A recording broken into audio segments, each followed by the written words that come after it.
Obviamente el tema seguridad, que es el tema que más nos preocupa, que estamos atentos, así que enseguida vamos con el doctor Eduardo Gerome aquí en TN Central. Hablamos de la inseguridad, del rojo viral. El doctor Eduardo Gerome con nosotros. Quería preguntarle porque las caras cambian, por ahí el lugar, ayer era Moreno, hoy es La Ferrer, doctor Gerome.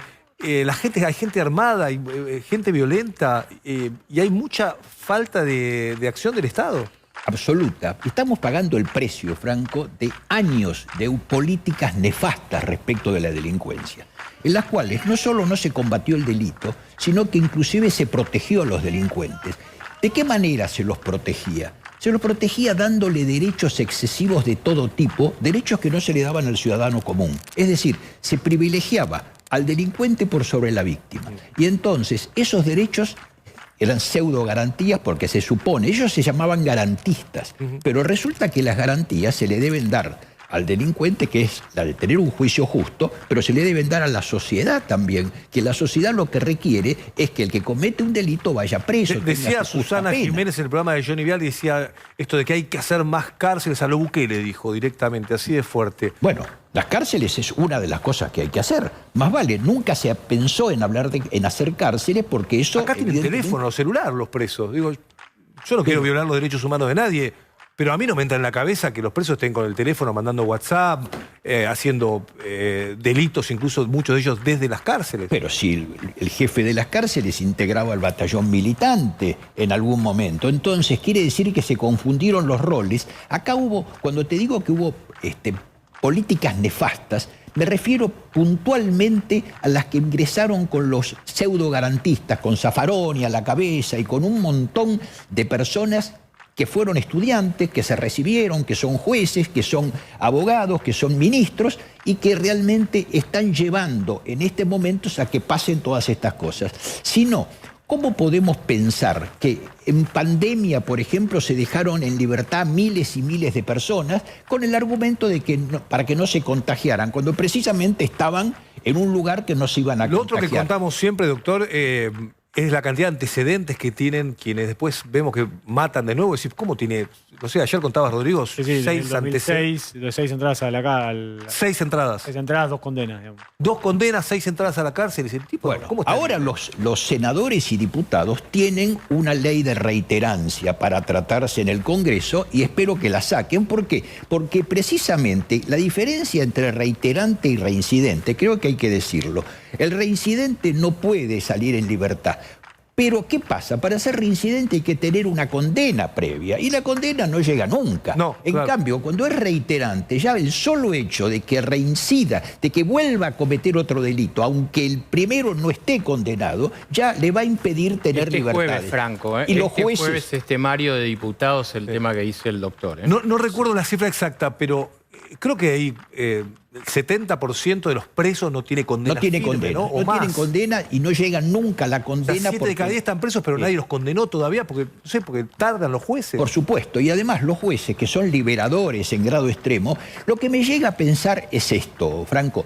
Si un juez que deja en libertad cuando no corresponde a un delincuente, ese delincuente vuelve a cometer un delito como está sucediendo, todos los días está pasando, no está incurriendo en responsabilidad ese juez por mala praxis. ¿Por qué la mala praxis la tiene que tener un arquitecto por una casa, un médico por una... Claro. Y los jueces no. Claro. O sea, si realmente se cumple la condena, si un juez procede de acuerdo con lo que la ley le dice, pero cuando inventan cosas para no cumplir con la ley, y tenemos un ejemplo clarito. Hace unos pocos días, la Cámara de Casación, con el voto de una discípula de Zaffaroni, casualmente, la doctora Ledesma, ¿qué dijo? Dijo, no, los que están condenados por delitos graves y muy graves, igual pueden salir en libertad, cuando una ley lo impedía. Entonces, nosotros encontramos que los jueces están buscando argumentos para poner en libertad, en vez de tratar de buscar argumentos para cuidar a la gente. Para no generalizar, Gerome, ¿qué es lo que pasa en la justicia? En este caso, la justicia de la provincia de Buenos Aires, puntualmente. Bueno, en la provincia de Buenos Aires hay una diferencia grande con la ciudad de Buenos Aires. ¿Por qué? hay que decirlo, no me gusta meterme en política, pero lo cierto es que todos estos distritos que están gobernados por el kirchnerismo y por el peronismo desde hace 40 años, realmente son los preferidos por los delincuentes. ¿Por qué? Porque los que los dirigen, los intendentes y demás, son gente que tengo que pensar que viven del delito, de que ese producto del delito los usufructan, porque si no, no los estarían protegiendo, si no, no podría ser tierra de nadie, tierra en los cuales los delincuentes tienen la posibilidad de hacer lo que quieren sin que la policía los persiga. De hecho, cuando van a hacer la denuncia, más de uno, lo escucho en los noticieros, etcétera, que están protestando porque no los atienden y la policía tampoco tiene elementos para perseguir, y no les dan elementos porque la policía no es algo que sea esencial para estos gobiernos. Hay que ir, me meto en una polémica que también aparece en algunos de los casos de inseguridad, en este que estamos viendo en particular.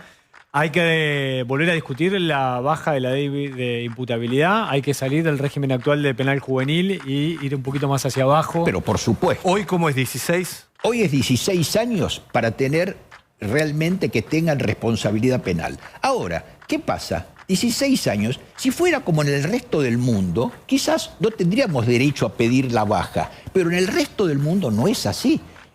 Vamos al caso, no vayamos a Europa, donde en Alemania, en España, en Inglaterra, que tienen una edad menor. Vayamos a los casos de América. Y en América, todos los países de Sudamérica tienen una imputabilidad a los 14 años como mínimo. Entonces, ¿por qué nosotros lo tenemos que tener a los 16? Cuando estamos viendo que a los 14 están cometiendo crímenes violentísimos. A muchos los usan, ¿no? Los usan. Y además, desde muy chicos ya entran en el delito. Entra en el delito con un agravante todavía, que la jurisprudencia estaba diciendo, porque esto lo decían los jueces, que si una banda estaba integrada por dos mayores, para que sea banda de 3 personas, una asociación ilícita, por ejemplo, y un menor, entonces no es porque el menor no es imputable. Entonces todo esto era usado por los delincuentes para blindarse. Hoy los mandan a un lugar especial a los, digamos, menores que matan o que delinquen. Y lamentablemente los mandan de nuevo a la casa, salvo excepciones. Los mandan justo a la casa, que es de donde empezaron en el delito. Pero acá en este caso, porque digo, caso Nahuel, que está ahí, es el de hoy, porque todos los días hay uno nuevo. Hoy es Nahuel. Se habla de una banda donde hay chicos de 14 años. Sí. A ese chico lo detiene la policía, todavía están libres. Supongamos que la policía hace su trabajo y los detiene. A ese chico, al otro día, ¿el juez lo manda a la casa? Y en las líneas generales sí, es la realidad que está pasando. O sea, no deberían hacerlo, pero lo hacen. Entonces, pero hay un reformatorio, un lugar donde... No los hay, y los pocos que hay, los jueces dicen que, por ejemplo, que en esos lugares no están dadas las condiciones. Muchas veces tendrán razón, no están dadas las condiciones para que se reforme. Peor de lo que entran. Bueno, pero lo cierto es que peor es que estén en libertad, porque al estar en libertad siguen cometiendo delitos y terminan siendo el azote de la sociedad. Sí. Esta es la realidad. Sí. Entonces, no se piensa en eso, que el delincuente que está preso es un delincuente que por lo menos mientras está detenido no está delinquiendo. Pero el otro problema también es que muchos de estos delincuentes terminan yendo a una comisaría más que una cárcel. Sí. Y ahí estamos viendo lo que pasa, que las comisarías, que tenía que ser un lugar para otras cosas, terminan abarrotadas. El problema hoy que tiene la ciudad, ¿no? Por eso, pero ¿por qué? Porque tienen las comisarías dedicadas a tener presos, que no tendría por qué ser así. Sí, y lo tuvo el país también, que realmente ahora veo que cambió desde hace un año, desde que está este gobierno, porque la ministra de Seguridad, bueno, le ha puesto la seguridad como sobre el tapete para tratar de solucionarlo. Esperemos que tenga éxito en todo esto, pero si no, durante muchísimos años la seguridad no existía. A mí me dicen que los políticos no construyen cárceles porque, claro, tardan más de 4 años en construirlas. Entonces dice, no tiene ningún rédito político. Vos te pones a construir una cárcel hoy y termina tu gestión y no la inauguraste. Entonces dice, hagamos algo que podamos inaugurar nosotros.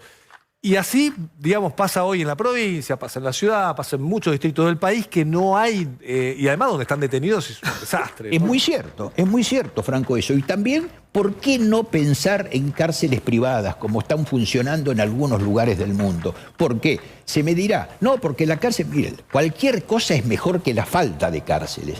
Entonces creo que hay que hacer cosas para avanzar en el tema. Y sí, 4 años no me da rédito. Y si construir una cárcel no, es diferente de construir un colegio que es más, para la gente es más simpático, etcétera. Bueno, pues creo que hay que cambiar esa mentalidad porque, y fíjate esto, por primera vez desde hace mucho tiempo, la situación económica está debajo para el quehacer de la gente de la inseguridad. O sea, primero, la última encuesta que acabo de leer hoy, primero la inseguridad y abajo la situación económica. O sea, quiere decir que la gente lo está padeciendo. La agenda prioritaria hoy está en la seguridad, doctor Jerome. Rodrigo Alegre tiene un dato importante de lo que pasó...